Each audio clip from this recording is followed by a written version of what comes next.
मेघमाଳରେ शीघ्र आगमन करने जाऊथिबा प्रभु जीशुख्रीष्टଙ୍କ पवित्र और बहुमूल्य नाम रे निर्मल खरा यूट्यूब चैनल रे आपण समस्त को स्वागत करे। प्रतिदिन प्रति प्रभात आम निर्मल खरा यूट्यूब चैनल माध्यम नुआ नुआ प्रसंग रे प्रभुंकर वाक्य शुणिबार आम सुजोग पाउछु। परमेश्वर प्रतिदिन से आम को नुआ नुआ प्रसंग रे कथबार्ता होती से परमेश्वर को हृदय सहित धन्यवाद दिए।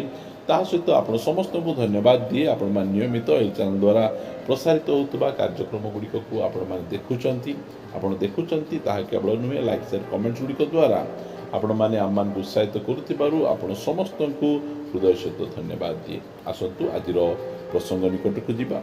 आज प्रसंगटी यही प्रकार अटे, सिनेमा सीरियल देखिबार आशीर्वाद। सिनेमा सीरियल देखिबार आशीर्वाद से विषय रे मु आपण मान किछि कहिबा पाई चाहे। एई दिन मानकरे समस्त हाथ में मोबाइल रही आ मोबाइल रे आमाने फिल्म देखू, नेटफ्लिक्स देखू, आमे मोबाइल रे विभिन्न प्रकार सीरियल गुड़िक आमे देखू आउ अनेक शॉर्ट्स वीडियो गुड़िक फेसबुक, यूट्यूब, इंस्टाग्राम ए सब गुड़िक आमे देखू। ए सब गुड़िक देखिबार प्रथम आशीर्वाद यह अटे जे ए सब गुड़िक आमर समय को नष्ट करुछि, समय को बर्बाद करुछि। अन्य माने यूट्यूब रे विभिन्न प्रकार वीडियो गुड़िक को छाड़ुचंती, से माने टंका कमाउचंती, सेमानकर व्यूअर्स बढ़ुछि, सेमानकर टंका आसुछि। मात्र आमाने समस्ते से सब गुड़िक को देखी आमर समय को आमे नष्ट करुछु। सीरियल, सिनेमा ए सब गुड़िक ड्रामा अटे, नाटक अटे। ए सब गुड़िक संपूर्ण मिथ्या विषय गुड़िक अटे। आमे से सब गुड़िक को आमे देखी आमर समय को आमे नष्ट करुछु, समय को आमे बर्बाद करुछु। आमे प्रिय माने समय आमे आउ थरे फेरी पाई परिबा नहीं। अनेक जन से माने घंटा घंटा धरी से माने ऑनलाइन थांती, घंटा घंटा धरी से माने सीरियल देखती, फिल्म देखती। ये सब गुड़िक समय बर्बाद छड़ा आउ किछि नहीं, समय नष्ट। पाउल कहती प्रथम कोरिन्थियो 7 अध्यायर 29 पदरे, किंतु हे भाई माने आ भौणी माने, युवा माने, युवती माने समस्त को से कहते मो कथार भाव यही, समय अति अल्प, केवल अल्प नहीं, आमर समय बहुत बहुत अल्प। केतेबेले कौन हेबो आमको जना नहीं। आम जो समय रे प्रभु को निकट को जीवा से समय रे आमको तुमे जा हो तुम्हें 50टा सीरियल देखीच से आम तुमको पुरस्कार दौचु, तुम्हें 100टा फिल्म देखीच से आम तुमको पुरस्कार देइछु। आमे घंटा घंटा धरी तुम्हें यूट्यूब रे ऑनलाइन थिलो कि फेसबुक रे ऑनलाइन थिलो कि व्हाट्सएप रे ऑनलाइन थिलो, एथिपाई तुमको पुरस्कार दौचु। केही ए प्रकार पुरस्कार देबे नहीं। ए सब गुड़िक आमर समय को नष्ट करी आम जीवन को बर्बाद करने निमंते ए सब गुड़िक रखा जाइछि। एटा गोटे नेट माने कौन, जाल। एई जाल रे युवा युवती, वयस्क, छोट पुओ झील समस्त को शैतान से बांधिकिना रखी। यही जाल को आपण माने दयाकोरी चिन्हतु। नेट माने कौन, नेट को ओडिया रे जाल बोली कहा जाए। आउ एही जाल रे शैतान आम समस्त को बांधिछि। मु कहिबा पाई चाहे जेतेबेले आवश्यक नहीं से सब गुड़िक को देखिबा छुईबा मोबाइल आवश्यक नहीं प्रिय माने। आउ ए सीरियल, ए फिल्म ए सब गुड़िक नाटक अटे और आमर समय को नष्ट करने ही ए सब गुड़िक को डिजाइन करा जायछि। आमे से सब गुड़िक आमे माती रहिबा, आमे कौनसी प्रकार भाव रे निजर अधिकार निमंते लड़िबा नहीं, निजर भविष्य निमंते आमे किछि करिबा नहीं। आमको से सब गुड़िक ड्रामा रे आमको बांधी आमको उलझाइकिना रखा जायछि, जहा द्वारा कि आम माने कौनसी विषय आमे मन न देबा। आमे प्रिय माने आमे ये सब विषय गुड़िक भल भाव जानिबार आवश्यक रही। सीरियल, फिल्म ए सब गुड़िक नाटक, ड्रामा संपूर्ण भाव मिथ्या।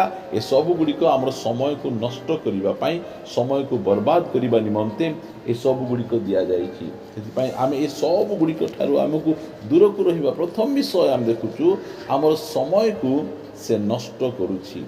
आउ द्वितीय विषय हैला माथ्यू 6 अध्याय यार 22 पद, चक्षु शरीर प्रदीप, एणु तुमर चक्षु जेबे निर्मल थाए ତେବେ ତୁମର ସମସ୍ତ ଶରୀର ଆଲୋକମୟ ହେବ। କିନ୍ତୁ ତୁମର ଚକ୍ଷୁ ଯେବେ ଦୂଷିତ ଥାଏ, ଏଇ ବିଷୟ ଏଇ ଯେଉଁ ସିରିଏଲ ଫିଲ୍ମ ଏସବୁ ଗୁଡ଼ିକ ଆମର ଚକ୍ଷୁକୁ ଦୂଷିତ କରିଦିଏ, ନଷ୍ଟ କରିଦିଏ, ଅନ୍ଧକାରମୟ କରିଦିଏ। ଗୀତ ରଚକ 119 ଗୀତର 37 ପଦରେ କହନ୍ତି, ଅସାର ଦର୍ଶନରୁ ମୋହର ଚକ୍ଷୁ ଫେରାଅ। ଆମେ ଯାହା ବିଷୟ ଯେଉଁ ବିଷୟ ଗୁଡ଼ିକ ଆମେ ସିରିଏଲରେ ସିନେମାରେ ଏସବୁ ଦେଖୁଛୁ, ସେସବୁ ଗୁଡ଼ିକ ଅସାର ଦର୍ଶନ ଗୁଡ଼ିକ, ସାର ଦର୍ଶନ ନାହିଁ, ଅସାର ଦର୍ଶନ ଗୁଡ଼ିକ, ଗନ୍ଧିଆ ବିଷୟ ଗୁଡ଼ିକ ସେ ଭିତରେ ଭର୍ତ୍ତି ହେଇକିନା ରହିଛି।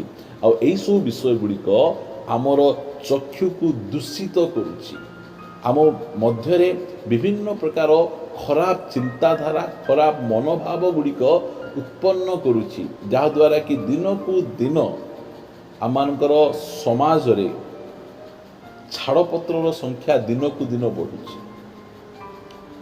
ଦିନକୁ ଦିନ ଶାରୀରିକ ନିର୍ଯାତନାର ସଂଖ୍ୟା ଦିନକୁ ଦିନ ବଢ଼ୁଛି। କାରଣ ଯେଉଁ ସମୟରେ ଜଣେ ସିରିଏଲ ଦେଖୁଛନ୍ତି, ସିନେମା ଦେଖୁଛନ୍ତି, ସେହି ସମୟରେ ତା ମାଧ୍ୟମରେ ଆମ ଜୀବନରେ ସେହି ବୀଜକୁ ବୁଣା ଯାଉଛି, ଯାହାଦ୍ୱାରା କି ଆମେ ଆମର ପାରିବାରିକ ଜୀବନରେ ଆମେ ନଷ୍ଟ ହେବା। ସିରିଏଲ ଦ୍ୱାରା ନିଜର ସ୍ୱାମୀକୁ ସନ୍ଦେହ କରିବାଟା ଶିଖୁଛୁ, ସିରିଏଲ ଦ୍ୱାରା ଶାଶୁକୁ ଜବାବ ଦେବାଟା ଶିଖୁଛୁ, ସିରିଏଲ ଦ୍ୱାରା ସେ ମେକଅପ୍ ଗୁଡ଼ିକକୁ ଆମେ ଦେଖୁଛୁ। ଆମେ ଏସବୁ ଗୁଡ଼ିକ ପରିବାରକୁ ନଷ୍ଟ କରୁଛି। ଆଉ ଏଇସବୁ ଗୁଡ଼ିକକୁ ଦେଖି ଛୋଟ ଛୋଟ ପୁଅ ଝିଅମାନେ ମଧ୍ୟ ସେମାନେ ଛୋଟ ବୟସରେ ପ୍ରେମ କରିବା, ଅଶ୍ଳୀଳ ବ୍ୟବହାର କରିବା, ଏସବୁ ଗୁଡ଼ିକ ସେ କରୁଛି। ଏଥିପାଇଁ ଆମମାନଙ୍କୁ ଏସବୁଠାରୁ ଆମକୁ ଦୂରକୁ ରହିବାର ଅଛି। ଏସବୁ ବିଷୟ ଗୁଡ଼ିକ ଆମକୁ କେବେ ହେଲେ ମଧ୍ୟ ଉପକାର କରେ ନାହିଁ। ଏତେ ବର୍ଷ ହେଲାଣି କେହି ଜଣେ ମଧ୍ୟ ସାକ୍ଷ୍ୟ ଦେଇନାହାନ୍ତି ଯେ ମୁଁ এই ଟିଭି ସିରିଏଲ ଦେଖି, ଏ ସିନେମା ଦେଖି ମୁଁ ମୋ ପରିବାରରେ ବହୁତ ଖୁସିରେ, ବହୁତ ଆନନ୍ଦରେ ଅଛୁ, ଏହାଦ୍ୱାରା ଆମର ଅନେକ ପ୍ରକାର ଉପକାର ଗୁଡ଼ିକ ହେଉଛି। ପ୍ରିୟମାନେ, ଏଇଟା ଯାକ ତାହାର ଆଶୀର୍ବାଦ ଆମର ସମୟକୁ ନଷ୍ଟ କରିବ, ଆମର ଚକ୍ଷୁକୁ ଦୂଷିତ କରିବ, ଆମ ପରିବାରରେ ଅଶାନ୍ତି ଆଣିବ। ଆଉ ଏଇ ଅଶାନ୍ତି ଗୁଡ଼ିକ ଛାଡ଼ପତ୍ରର ସଂଖ୍ୟା ଦିନକୁ ଦିନ ବଢ଼ଉଛି। ଏଥିପାଇଁ ଆମମାନେ ପ୍ରଭୁଙ୍କ ଲୋକମାନେ ଏଇସବୁ ବିଷୟ ଗୁଡ଼ିକ ଠାରୁ ଦୂରକୁ ରହିବା।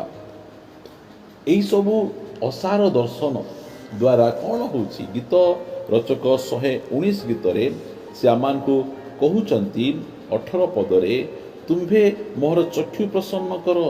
ଏସବୁ ଗୁଡ଼ିକ ଆମର ଚକ୍ଷୁକୁ ବନ୍ଦ କରୁଛି, ଯାହାଦ୍ୱାରା କି ଆମେ ବାଇବଲ ଆମେ ପଢ଼ିପାରୁନୁ, ବାଇବଲ ପଢ଼ିଲେ ମଧ୍ୟ ବୁଝିପାରୁନୁ।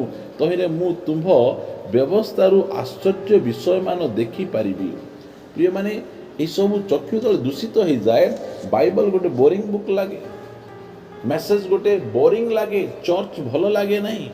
କାରଣ ଯେଉଁ ଏଣ୍ଟରଟେନମେଣ୍ଟ ଗୁଡ଼ିକ ଏଇ ସିରିଏଲରେ ସିନେମାରେ ଆମମାନଙ୍କୁ ଦିଆଯାଉଛି, ସେଇ ଏଣ୍ଟରଟେନମେଣ୍ଟ ଗୁଡ଼ିକ ଆମେ ଦେଖି ଦେଖି ଏ ପ୍ରକାର ଅଭ୍ୟସ୍ତ ହେଇଯାଉଛୁ ଯେ ଆମମାନଙ୍କୁ ବାଇବଲ ପଢ଼ିବାକୁ ଇଚ୍ଛା ଲାଗେ ନାହିଁ, ଆରାଧନାକୁ ଯିବାକୁ ଇଚ୍ଛା ଲାଗେ ନାହିଁ, ସନ୍ଦେଶକୁ ଆମେ ଶୁଣିବାକୁ ଇଚ୍ଛା ଲାଗେ ନାହିଁ। ଏସବୁ ଗୁଡ଼ିକ ତାର ଆଶୀର୍ବାଦ ଗୁଡ଼ିକ, ଯେଉଁଟାକି ଆମ ଜୀବନ ପାଇଁ ବହୁତ ବଡ଼ ବଡ଼ ଅଭିଶାପ। ଏଇଟା ଅନେକ ଜଣ ଏସବୁ ଗୁଡ଼ିକକୁ ଦେଖି ସେମାନେ ବର୍ବାଦ ହେଉଛନ୍ତି, ନଷ୍ଟ ହେଉଛନ୍ତି। ତେବେ ଆପଣଙ୍କୁ କହିବା ପାଇଁ ଚାହେଁ, ଆମେ ପ୍ରଭୁଙ୍କ ଲୋକମାନେ, ପ୍ରଭୁ ବହୁତ ଶୀଘ୍ର ମେଘମାଳାରେ ସେ ଆଗମନ କରିବା ପାଇଁ ଯାଉଛନ୍ତି। ଆମକୁ ଏତିକି ଟିଭି ସିରିଏଲ ଦେଖିଲ, ଏଇଟା ତୁମର ପୁରସ୍କାର, ଏତିକି ସିନେମା ଦେଖିଲ, ଏଇଟା ତୁମର ପୁରସ୍କାର, ଏତିକିଟା IPL ଦେଖିଛ, ଏଥିପାଇଁ ତୁମକୁ ସ୍ୱତନ୍ତ୍ର ପୁରସ୍କାର। ଏଇ ପ୍ରକାର ପୁରସ୍କାର ଦେବା ପାଇଁ ଦୂତମାନେ ମୁକୁଟ ଧରିକିନା ନାହାନ୍ତି। ପବିତ୍ର ଲୋକମାନଙ୍କୁ, ଧାର୍ମିକ ଲୋକମାନଙ୍କୁ, ନମ୍ର ଲୋକମାନଙ୍କୁ, ପ୍ରଭୁଙ୍କ ନିମନ୍ତେ ନିଜର ଜୀବନ ଦେଇଥିବା ଲୋକମାନଙ୍କୁ ପୁରସ୍କାର ଦେବା ପାଇଁ ସେମାନେ ଜଗିଛନ୍ତି। ଆଉ ଆମେ ଭାବୁଛୁ ଏଇସବୁ ଟିଭି ସିରିଏଲ ମଧ୍ୟ ଦେଖିବୁ, ଆଉ ଫିଲ୍ମ ମଧ୍ୟ ଦେଖିବୁ, ଆଉ ପବିତ୍ର ରହିପାରିବୁ। ପ୍ରିୟମାନେ, ଯେଉଁମାନେ କରୁଛନ୍ତି ସେମାନେ କୁପ୍ରକାର ଲୋକ, କୁପ୍ରକାର ଜୀବନଶୈଳୀ ସେମାନଙ୍କର ବିଷୟ ଦେଖି ଆମର ଜୀବନକୁ, ଆମର ଆତ୍ମିକ ଜୀବନକୁ ଆମେ କାହିଁକି ନଷ୍ଟ କରିବା? ପ୍ରିୟମାନେ, ଆମମାନେ ପ୍ରଭୁଙ୍କ ଲୋକ ଅଟୁ। ଆମେ ଏସବୁ ଅସାର ଦର୍ଶନରୁ ଆମମାନଙ୍କର ଚକ୍ଷୁକୁ ଆମେ ଅଟକେଇ ରଖିବା, ଅସାର କଥାରୁ ଆମମାନଙ୍କର ଜିହ୍ବାକୁ ଆମେ ଅଟକେଇ ରଖିବା, ଯାହାଦ୍ୱାରା କି ଯେଉଁ ସମୟରେ ସେ ଆସିବେ ମେଘମାଳାରେ, ଆମେ ତାଙ୍କ ନିକଟକୁ ଆମେ ଚାଲିଯିବା। ଆସନ୍ତୁ ପଦେ ପ୍ରାର୍ଥନା କରିବା।